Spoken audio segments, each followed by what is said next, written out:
കഴിഞ്ഞ ഒരാഴ്ചയായി ലോകം മുഴുവൻ ചർച്ച ചെയ്യുന്നത് രാജ്യത്ത് നടന്ന തെരഞ്ഞെടുപ്പിലെ വോട്ടിംഗ് അട്ടിമറിയെക്കുറിച്ചാണ്.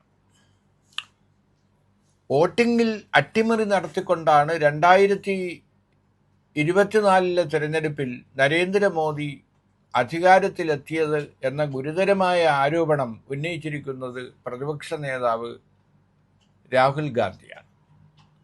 രാഹുൽ ഗാന്ധി പത്രസമ്മേളനം നടത്തി തെളിവുകളുടെ അടിസ്ഥാനത്തിൽ 1 മണിക്കൂർ നീണ്ട ഒരു വാർത്താ സമ്മേളനത്തിലാണ് ദേശീയ മാധ്യമങ്ങളോട് ഞെട്ടിക്കുന്ന ഈ വെളിപ്പെടുത്തൽ നടത്തിയത്. ആ വെളിപ്പെടുത്തൽ വന്ന് ദിവസങ്ങൾ കഴിഞ്ഞിട്ടും ഒരു നടപടിയെടുക്കാൻ ഇലക്ഷൻ കമ്മീഷൻ തയ്യാറായിട്ടില്ല. ഇലക്ഷൻ കമ്മീഷൻ പറയുന്നത് ഈ ആരോപണം അടിസ്ഥാനരഹിതമാണെന്നും രാഹുൽ ഗാന്ധി ആരോപണം പിൻവലിച്ച് മാപ്പ് പറയണം എന്നുമാണ്. അപ്പോൾ ഇവിടെ ഉയരുന്ന ഒരു വലിയ ചോദ്യം, ഉദ്യോഗസ്ഥർ അടങ്ങുന്ന ഇലക്ഷൻ കമ്മീഷനാണോ ലക്ഷക്കണക്കിന് ജനങ്ങൾ തിരഞ്ഞെടുത്ത് പാർലമെൻറ്റിലെത്തി പാർലമെൻറ്റിലെ പ്രതിപക്ഷ നേതാവായി മാറിയ രാഹുൽ ഗാന്ധി ആണോ നമ്മുടെ ജനാധിപത്യ സംവിധാനത്തിൽ മുകളിൽ നിൽക്കുന്നത് എന്നത് വലിയ ചോദ്യമാണ്. കാരണം എല്ലാറ്റിനും മുകളിൽ ജനങ്ങളാണെങ്കിൽ ജനങ്ങൾ തിരഞ്ഞെടുക്കുന്ന ജനപ്രതിനിധികൾക്ക് അവരുടെ പ്രതിപക്ഷ നേതാവിന് നമ്മുടെ സ്ഥാപനങ്ങൾക്കെതിരെ സ്ഥാപനങ്ങൾ സുതാര്യമായിരിക്കണമെന്ന് ആവശ്യപ്പെടാനുള്ള അവകാശമുണ്ട്. അങ്ങനെ പ്രതിപക്ഷ നേതാവിന് ജനങ്ങൾ നൽകിയ അധികാരം തന്നെയാണ് അദ്ദേഹം ഉപയോഗിച്ചത്. ബാംഗ്ലൂർ സെൻട്രലിൽ നടന്ന പാർലമെൻറ്റ് സീറ്റിൽ നടന്ന വോട്ടെടുപ്പിൽ ഒറ്റ മണ്ഡലത്തിൽ തന്നെ 1,00,000-ലധികം വ്യാജ വോട്ടും കൃത്രിമ വോട്ടും നടന്നിട്ടുണ്ട് എന്നാണ് രാഹുൽ ഗാന്ധി ആരോപിക്കുന്നത്. കാരണം വോട്ടർമാരുടെ ശരിയായ മേൽവിലാസമില്ലാത്ത അവസ്ഥ, ചില വോട്ടർമാരുടെ അച്ഛൻ്റെ പേരിൻ്റെ സ്ഥാനത്ത് ABC എന്ന അക്ഷരങ്ങൾ മാത്രം, ചിലരുടെ മേൽവിലാസത്തിന് നേരെ 0 എന്ന് മാത്രമാണ് കാണിക്കുന്നത്. ഇരട്ട വോട്ടുകൾ ഇതിന് പുറമെ, അങ്ങനെ 1,00,000-ലധികം വോട്ടിങ്ങിൽ കൃത്രിമം നടത്തിക്കൊണ്ടാണ് ഈ മണ്ഡലത്തിൽ നിന്ന് BJP സ്ഥാനാർത്ഥി ജയിച്ചത് എന്ന് തെളിവുകൾ സഹിതം. ആ തെളിവുകൾ ഇലക്ഷൻ കമ്മീഷൻ തന്നെ നൽകിയതാണ്. രാഹുൽ ഗാന്ധി ആവശ്യപ്പെട്ട അനുസരിച്ച് ഒരാൾ പൊക്കത്തിലുള്ള കടലാസ് കെട്ടുകളാണ് ഇലക്ഷൻ കമ്മീഷൻ നൽകിയത്. ആ കടലാസുകൾ ഉയർത്തി കാണിച്ചുകൊണ്ട് ഒരു മണ്ഡലത്തെ സാമ്പിൾ മണ്ഡലമായി എടുത്തുകൊണ്ട് കർണാടകയിലെ ഈ മണ്ഡലത്തിൽ നടന്ന അഴിമതി പോലെ അനവധി മണ്ഡലങ്ങളിൽ തിരഞ്ഞെടുപ്പ് അട്ടിമറി നടന്നിട്ടുണ്ടെന്നും അതിൻ്റെ ബലത്തിലാണ് മോദി വീണ്ടും അധികാരത്തിൽ വന്നതെന്ന ഗുരുതരമായ ആരോപണമാണ് രാഹുൽ ഗാന്ധി ഉന്നയിച്ചത്. ഈ ആരോപണം ഉന്നയിച്ച് അടുത്ത ദിവസം ലക്ഷക്കണക്കിന് ജനങ്ങളെ പങ്കെടുപ്പിച്ചുകൊണ്ട് അദ്ദേഹം ജനങ്ങളോട് ഈ യാഥാർത്ഥ്യങ്ങൾ ആവർത്തിക്കുകയും ചെയ്തു. ജനാധിപത്യ സംവിധാനത്തിൽ ജനങ്ങളാണ് അവസാന വാക്കെങ്കിൽ ഒരു പ്രതിപക്ഷ നേതാവ്, അതും ജനങ്ങൾ അംഗീകരിക്കുന്ന രാഹുൽ ഗാന്ധിയെ പോലുള്ള ഒരു നേതാവ് ഉന്നയിച്ചിരിക്കുന്ന ഈ ആരോപണം ഇപ്പോൾ ഇന്ത്യ മുന്നണി ഏറ്റെടുത്തിരിക്കുകയാണ്. CPM ജനറൽ സെക്രട്ടറി MA ബേബിയും അതുപോലെ NCP നേതാവ് ശരത് പവാറും തൃണമൂൽ നേതാവ് മമതാ ബാനർജിയും അടക്കം ഉള്ള പ്രതിപക്ഷ നേതാക്കൾ, ആം ആദ്മി പാർട്ടി നേതാവ് അരവിന്ദ് കെജ്രിവാൾ അടക്കം എല്ലാ പ്രതിപക്ഷ നേതാക്കളും വീണ്ടും ഐക്യപ്പെട്ടിരിക്കുകയാണ്. അടുത്ത ദിവസം ഇലക്ഷൻ കമ്മീഷനിലേക്ക് ഇന്ത്യ മുന്നണിയുടെ നേതൃത്വത്തിൽ ഈ ആവശ്യം ഉന്നയിച്ചുകൊണ്ട്, അന്വേഷണം ആവശ്യപ്പെട്ടുകൊണ്ട്, നടപടി ആവശ്യപ്പെട്ടുകൊണ്ട് വലിയ മാർച്ച് നടക്കുകയാണ്. ഈ മാർച്ച് തടയാനുള്ള മുന്നൊരുക്കങ്ങളുമായി ഡൽഹി പോലീസ് രംഗത്ത് ഇറങ്ങിക്കഴിഞ്ഞു.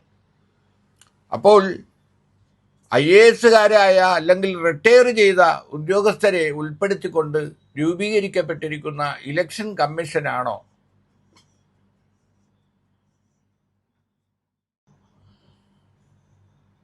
തിരഞ്ഞെടുക്കപ്പെട്ട ജനപ്രതിനിധികൾ അടങ്ങുന്ന പാർലമെൻറ്റിനാണോ അധികാരം? നേരത്തെ ഇലക്ഷൻ കമ്മീഷനെ നിശ്ചയിച്ചിരുന്നത് ചീഫ് ജസ്റ്റിസ്, സുപ്രീം കോടതി ചീഫ് ജസ്റ്റിസ് കൂടി അംഗമായിട്ടുള്ള 3 അംഗ സമിതിയായിരുന്നു. പ്രധാനമന്ത്രിയും സുപ്രീം കോടതി ചീഫ് ജസ്റ്റിസും പ്രതിപക്ഷ നേതാവും ഉൾപ്പെടെയുള്ള അംഗങ്ങളായിരുന്നു ഇലക്ഷൻ കമ്മീഷനെ തിരഞ്ഞെടുത്തിരുന്നത്.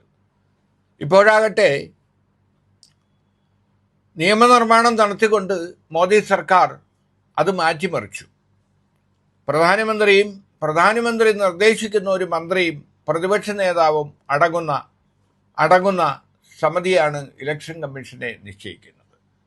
അപ്പോൾ ഇലക്ഷൻ കമ്മീഷൻ ഇപ്പോൾ സർക്കാർ സംവിധാനമായി, സർക്കാരിൻ്റെ ഒരു അനുബന്ധ സ്ഥാപനമായി പ്രവർത്തിക്കുകയാണ്.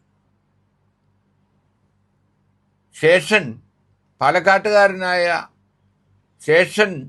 TN ശേഷൻ ഇലക്ഷൻ കമ്മീഷണറായിരുന്ന ആ കാലത്താണ് യഥാർത്ഥത്തിൽ രാജ്യത്ത് ഒരു ഇലക്ഷൻ കമ്മീഷൻ ഉണ്ടെന്നും സ്വതന്ത്രമായി തിരഞ്ഞെടുപ്പ് നടത്താൻ ഇലക്ഷൻ കമ്മീഷന് കഴിയുമെന്നും ആദ്യമായി തെളിയിക്കപ്പെട്ടത്.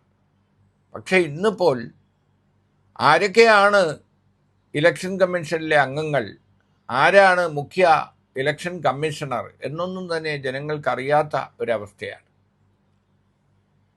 അപ്പോൾ കഴിഞ്ഞ തിരഞ്ഞെടുപ്പിൽ വയനാട്ടിൽ നിന്നും റായ്ബറേലിയിൽ നിന്നും പ്രധാനമന്ത്രി മോദിക്ക് വാരണാസിയിൽ കിട്ടിയതിനേക്കാൾ വലിയ ഭൂരിപക്ഷത്തിൽ തിരഞ്ഞെടുക്കപ്പെട്ട പ്രതിപക്ഷ നേതാവ് രാഹുൽ ഗാന്ധി ഉന്നയിച്ച ആരോപണം പിൻവലിച്ച് മാപ്പ് പറയണം എന്ന് വാശി പിടിക്കുന്ന ഇലക്ഷൻ കമ്മീഷൻ്റെ നിലപാട് അഹന്തയിൽ കുറഞ്ഞ മറ്റൊന്നല്ല.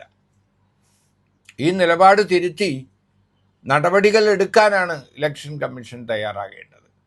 കാരണം അന്തരീക്ഷത്തിൽ നിന്ന് എടുത്ത രേഖകൾ വെച്ചുകൊണ്ടല്ല രാഹുൽ ഗാന്ധി ഈ ആരോപണങ്ങൾ ഉന്നയിച്ചത്. ഇലക്ഷൻ കമ്മീഷൻ തന്നെ വിവരാവകാശ നിയമം അനുസരിച്ച് നൽകിയ രേഖകൾ കാണിച്ചുകൊണ്ട് ആ രേഖയിൽ പറയുന്ന അട്ടിമറികളാണ് ജനങ്ങളുടെ മുന്നിൽ അവതരിപ്പിച്ചത്. ഈ സാഹചര്യത്തിൽ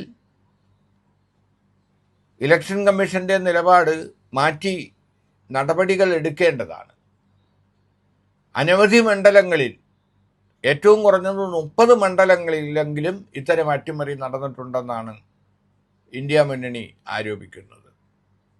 കേരളത്തിൽ തൃശ്ശൂർ പാർലമെൻറ്റ് മണ്ഡലത്തിൽ 30,000-ഓളം കള്ളവോട്ടുകൾ, ഇത്തരത്തിൽ വ്യാജ വോട്ടുകൾ ഉൾപ്പെടുത്തിയിട്ടുണ്ട്, നിയമവിരുദ്ധമായി ചേർത്തിട്ടുണ്ട് എന്നാണ് CPM general secretary MA baby ഇക്കഴിഞ്ഞ ദിവസം ആരോപിച്ചത്. എന്തായാലും അടുത്ത കാലത്ത്